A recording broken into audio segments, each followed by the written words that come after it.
yaakaar naa ne yow Aliou le lendemain des élections toog nañ fi def émission man ak yow mooy ba ñu jógee ci élection législative yi et par rapport à ça am na loo xam ne jotoon nañu fi tënk parce que moment yooyu noonu président Bougane amoon na vision amoon tamit objectif boo xam ne bëggoon na ko ci Sénégal justement si loolu tey évaluation bi nga xamante ne tey mu ngi koy def di ci waxtaan ak ay kàngam di ci def ay consultation tey loolu noonu yàggatul. mais est-ce que justement parce que lépp mu ngi koy noter. justement lépp mu ngi koy gis. lépp aussi il va le mettre en œuvre le moment venu. justement sur ça est-ce que peut-être dafa jàngat ni que l'approche bi mu defoon moo baaxul parce que y a eu beaucoup d'activisme avant les législatives juste ci législatives yi wane ni que vraiment c'est pas ça parce que encore reste vraiment le parti bu am doole est-ce que du loolu ngeen sentir ni que quelque part c'était pas la bonne formule est-ce que loolu bokkul ci lu leen refroidi vous êtes dit que c'est pas le bon chemin. bon xam nga politique moom contexte bu nekk ak noo koy jàppee ak situation bu xew ak noo koy évaluer et tey jógee nañu ay élections législatives ku nekk xam na la ci xew jarul ñu ciy revenir aat. ah mais il y a eu beaucoup d'activisme mais ça n'a pas rien ça n'a pas donné grand-chose ah gis nañ ni amul leen résultat bu baax. waa mais ne pas avoir résultat yi nga xamante ne xalaatoon nañ ko wala jàppoon nañ ko ceci ne veut pas dire que dañoo renoncer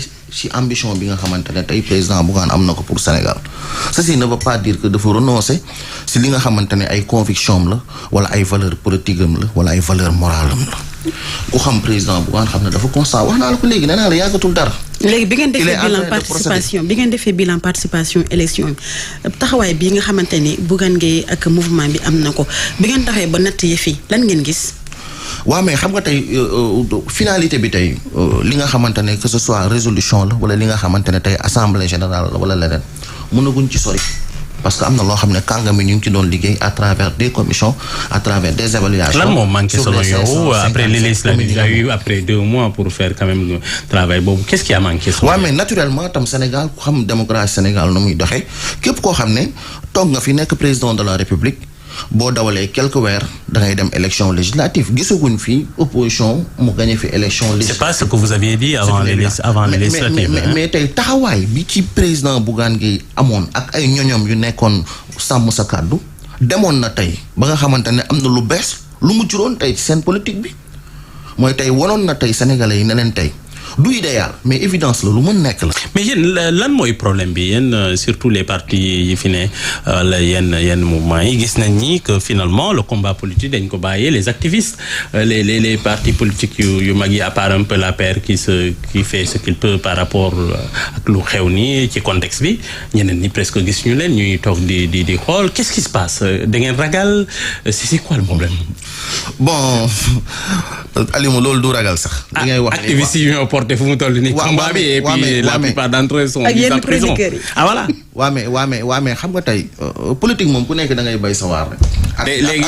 ak stratégie bi nga ko jàppee. stratégie par chroniqueur. bi nga ko jàppee ne bi nga ko taxawee. ne moom nga jàppee ne moom nga mën a bàyyi sa waar. c'est vrai que aujourd'hui nag tey nag bon dëgg la chacun devient diffuseur wala orateur yaa ngi koy gis fu nekk mais xamuñu tey ñun mouvement politique la ñu yor gëm sa bopp lay jàmbaar ñu bokk ci ñi nga xamante ne tey ñun defuñu 7 ans ci arène politique bi wala 6 ans mais bokk nañ ci 3e force politique yu Dakar. déglu nañ ñi kii di président assemblée nationale. président assemblée nationale ci une de ses sorties nee na y a pas d'opposition opposition c'est les chroniqueurs et autres. est-ce que quelque part amu ci raison aussi. waaw mais xam nga moom ay waxam sax jarul sax ñu ciy sori. lu sax jarul ngeen ciy sori. non nous tous nous comprenons que dëgg la nag le roi n'est rien sans le peuple mais moom tey la sañ sax taxaw waxtaan ak Sénégalais yi bañ ko parachuté yóbbu ko yàgg na ñoo xam la xew dëkkam. moom El Malick ci ay élection bu fa daan am. El Malick. oui bien sûr. comment ça on comprend pas loo bëgg wax. tey mun naa wax ne tey ba mu demee toog ba nekk un privilégié de la République mun na waxee sens boobu. moom ñoo gagné non ay contexte électoral yàgg na fi am. daawul gagné sax goxam moom boobu ban opposition la nekkoon da doon dana wala la donc bu nu jéem a dugal ci débat yooyu que y a pas d'opposition y a pas tel peut-être mun nañ jàpp sax ne ñoom ñoo nekk ci angoisse wala ci leneen ils sont un peu perturbés par tout simplement l'attente des populations am na lu ñu leen digoon defaguñ ko am na lu ñu leen waxoon defuñu ko ñoom ñoo fi taxoon wax ko donc. mais malgré tout ils ont gagné la présidentielle ils ont gagné les législatives. waaw mais ça loolu laay revenir sànq di la ko expliquer xam nga tey Alimu tey xam nga histoire politique du Sénégal am na loo xam ne peut-être waxuma ne mënul nekk waxuma ne lu évident wul waxuma ne lu idéal la mais lu ma mën wax mooy naturellement démocratie sénégalaise booy xool tey dëgg na nag jëmmal nañ ko. loolu war na mun nekk at yi di ñëw mais booy xool naturellement ku fi nekk président boo toogee 2 mois 3 mois même booy tey booy def ba en Europe sax am na ñu naan sax léegi président de la République normalement su demee ba toog sax war na mun a toog 1 année wala 2 années mu bokk ci luy jëmmal démocratie ñu soog a dem ay élections législatives. parce que mënoo gagner présidentielle 1 mois 2 mois 3 mois après nga dem législative perte ko loolu bëriwul lu muy am Sénégal. léegi yéen waa gëm sa bopp bi Macky Sall nekkee ci nguur gi doon ngeen ko ŋàññ ci lu bëri nu muy yoree alalu réew mi ak yooyu léegi Macky Sall dem na ñeneen toog nañ njabootu Macky Sall ñi bokkoon ak moom parti ñenn ñi bëgg a tukki ñu aay leen génn réew mi ki ci mujj mooy Mansour Faye nan ngeen gisee loolu yéen. bon lu ñu koy gisee mooy nekk na li nga xamante ne rafetul lu ñaaw la te tamit il faut que ñu xool lu ñu weesu moom actuel premier ministre bi nga xam ne il est l'instigateur de ça bañ fi barricade këram ay nit dañ fay jóg taxaw kaas ko bañ ko fi traité ne ko doo fi def nemmeeku tuur ay nit dañoo taxaw kaas ko te tey nit ñi mënoon nañ yegg ak moom ay position yi nga xam ne jëloon na ko bu ñu fàttee ne Ousmane Sonko moom moo fi taxawoon défier barrière police ak gendarmerie à Touba moom la ñu waxoon doo génn mu lancer caravane de la liberté à Kolda ba mu am mort d'homme gis nga tey dëkk il faut mu. boobu daa ngeen ko jàppale de. non il faut mu am état de droit ñun on a toujours été des légalistes. daa ngeen ko jàppale ci lan mooy seen responsabilité dans ça. on a toujours été des légalistes. Des légalistes lu ñu doon xeex démb moom la ñuy xeexaat tey. on est constant sur notre position. en tout cas on vous a vu ngeen nekk ak moom jàppale ko ci yu bëri finalement ban responsabilité ngeen am ci loolu.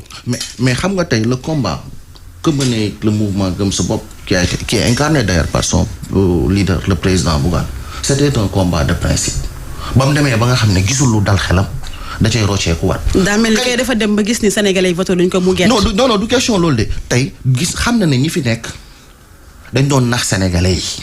ah oui. oui c'est des incapables. mais naxambaay bi da ngeen cee àndoon. ba juste. waaw moo tax ñun bañ demee ba xam ne ñii dañuy bëgg a nax Sénégalais yi ñun dañ cee teel a rocceeku président Bougane bokk na ci njëkk a taxaw ne dafa am protocole de Cap Manuel ne dafa am deal am waxtaan. ça c'est après. non wax na ko bien avant. il a dit wax na ko averti taxaw na fi ne. fekk gagné nañ. waaw mais taxaw na fi ne ñii dañuy nax Sénégalais yi.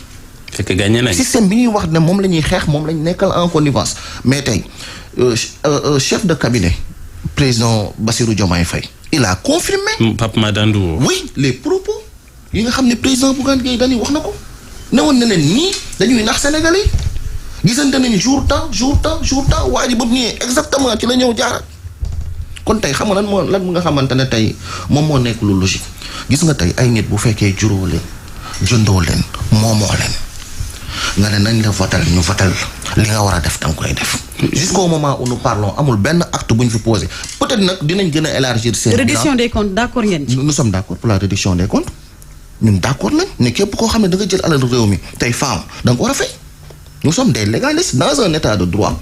Quels que soient les degrés de l'infraction, les responsables devront être situés et les coupables sanctionnés. ñun kañ lu ñuy bañ mooy jàpp doom dóor doom tey loolu moom am na ñu nekk ci kawam ñoo xam ne dañ leen a épinglé ay Cour des comptes am na ñu fi def marché de gré à gré tas marché dans la légalité yóbbu ko ci illégalité am na kuñ fi tudd ci ay affaire mu taxaw woo ko ne ko doo sàcc doo def dara tu n'es pas un voleur. alors que lui il n'est ni juge ni procureur moo tax man bëgguma ñuy def affaire équilibrisme yooyu il faut que li nga xam ne moo fi nekk ñu koy wax moom Ousmane Sonko. mais boo waxee loolu it waxal ki nga xamante ni bi ñu ko jàppee ndax ay milliards yoo xam toppee nañ ko dafa taxaw daal ne pare na ngir teg ay biens immobiliers valeur boobu tamit. non xam nga tey mën nañu wax ne dañ koo jàppee ay milliards wala dara parce que jusque là. non loolu la juge bi waxagum loolu la ñu waxagum loolu la procureur waxagum sàkku ci loolu bañ tey ko rëbës fi mu nekk nii àtteeguñu ko nag. xam nga procureur du àtte day toppi. jusqu'au moment où nous parlons tey moment yi ñuy waxtaan ni yëpp ils sont des présumés innocents d'accord nañ ci. defaguñ waxaguñ tam lu fi xew waxaguñ ne par exemple def nañ jusqu'au moment où nous parlons loolu moo fi amagum d'accord dañ ku jël alalu réew mi faama na la yoon topp nga fay ko. nous sommes tous immobilier valeur boobu tamit. non xam nga tey mën nañu wax ne dañ koo jàppee ay milliards wala dara parce que jusque là. non loolu la juge bi waxagum loolu la ñu waxagum loolu la procureur waxagum sàkku ci loolu bañ tey ko rëbës fi mu nekk nii àtteeguñu ko nag. xam nga procureur du àtte day toppi. jusqu'au moment où nous parlons tey moment yi ñuy waxtaan ni yëpp ils sont des présumés innocents d'accord nañ ci. defaguñ waxaguñ tam lu fi xew waxaguñ ne par exemple def nañ jusqu'au moment où nous parlons loolu moo fi amagum d'accord dañ ku jël alalu réew mi faama na la yoon topp nga fay ko nous sommes tous des sénégalais tey sénégalais yi fatigué nañ. est-ce que vous êtes yéen a ngi regretté di jàppale bi ngeen jàppale tey yi kii di Ousmane Sonko objectivement est-ce que yéen a ngi koy regretter ou vous ne regrettez pas au vu de ce qui se passe. bon xam nga tey bañ ko doon bañ ñun président Bougane ba mu ko doon jàppale defu ko woon ngir intérêt personnel da ko defoon ngir intérêt général bokkoon na. ci ñu njëkk dem ci ñu ko mujjee gis bokk avant muy doon dem di wuyu ji au niveau tout simplement ba ñu ko convoqué au niveau de la division des investigations criminelles la woon xaw ma au niveau du tribunal ba ñu ko convoqué président Bougane bokkoon na ci ñu ko mujjee gis ne ko demal nga wuyu ji. am na ñuy wax itam imposé à être légaliste. maa ngi fàttaliku moment jour boobu noonu moi j'y étais je faisais partie de la délégation. Il y avait à l'époque il y avait l'abbé Jacques Seck fa lañ ko fekkoon. ak d'autres leaders yoo xam ne tey jarul sax may yegg ci seen tur et que defoon na ko ci engagement defoon na ko ak ngor. defoon na ko mais ci am na ñi ne itam da ngeen jëloon Bougane dafa jëloon ces organes de presse pour jàppale ko ba mu yegg ci nguur gi. waaw mais tey président Bougane nag il faut mu préciser la benn affaire kii Alimo est-ce que xam nga il n'a pas un bureau là-bas au niveau de la Sen TV. bu Ousmane Sonko bëgg nañ fi tëj Sen TV ndax Ousmane Sonko dawal publicité am ne après discours président de la République day wax dañu dawal affiche bi rek ñu ñëw tëj ci télé bi ñu dañ koy tëj rien que pour ça am na lu fay xew lu bëri man mii xam naa si dara am na lu fay xew lu bëri loo xam ne président Bougane du ko xam wala du ko yëg ba tey balaa nga naan naam ne fa loolu moom et ce qui se passe à l'Assemblée nu kenn lu ñuy préparer ni ci Assemblée gis nañ ni cette révision peut passer de la loi bi nañ ko bëgg a defaraate loi d'amnistie bi pour en tout cas Amadou Ba moo def proposition de loi boobu naka ngeen ko gisee am na ñi ñoom dañoo jàpp ni vraiment noonu lañ ko war a jubbante mais Thierno Alassane Sall déglu nañ ko nee na carrément c'est pour préserver les casseurs les protéger casseurs yi. yéen ban mooy seen kii. gis nga man nag dama commencé jaaxle vraiment dama commencé jaaxle dëgg la ñun ñëpp Sénégal la ñu am Sénégal la ñu yaakaar mais dafa mel ni waa Pastef dañ leen fee wàcce uniquement pour ñuy def la promotion de la destruction de nos institutions et de nos acquis diplomatiques et autres. Comment on peut faire la promotion des personnes yoo xam ne ils ont commis des actes de vandalisme tey Alimu fekk nañ ay ndaw ñu nekk ci biir bus ñu taal leen ci ay manifestation fekk nañ nit mu am alalam ñu yàq ko fekk nañ nit biir këram brutaliser ko léegi ñooñu noonu ñëpp nga dajale leen ne da nga leen di sax neexal jëlaat ko suñu alal ñun nga jëlaat tibbaat ko taxaw wax ko en haute voix ne da nga leen di indemniser mais tey kañ bu fekkonte ne tey ñoom dañoo bëggoon xool lu logique lañ qui peut le plus peut le moins lu tax ñu rejeter proposition de loi bu ci honorable député Thierno Alassane Sall ñii li ñuy def nii gëm naa ne bëgguñu amnistie comme nuñ ko xalaatee avec toutes les lettres majuscules ñii dañ ko bëgg a def selon leur propre vouloir au pouvoir et c'est pour protéger qui en fait compte. lan ngeen mën ci loolu. waaw mais xam nga tey ñoom bañ laajee Sénégalais yi ne nañ leen jox sax majorité à l'hémicycle bañ leen ko joxee ba léegi sax amul ay illustration concrète yu ñu indi sax ci ay solution gis nañ bañ toogee bëgg voter budget bi gis nañ lu premier ministre engagé député yi ci vote sans débat yooyu yëpp utiliser ko sans débat boobu ba léegi gis nga à chaque fois bu ñu réunir rek wala ñoom lu ñuy def rek mooy dafa am ku ñu war a jàpp wala dafa am ku ñu war a taqal wala dafa am ku ñu war a tooñ et que tey jàpp naa ne tey bu fekkente ne tey dëgg la ay dëkk war nañ juba war nañ def lépp mais il faut que ñu xam ku nekk lu mu def mais léegi boo neexalee ki yàq ak ki rey mais ki ñu rey nag ki ñu fekk budigam toj ko tas ko non ce n'est pas ça nous ne sommes pas dans une république bananière quand même ce n'est pas normal te que lii nii su fekkente ne lii ñuy teg nii moom lañ nar a continuer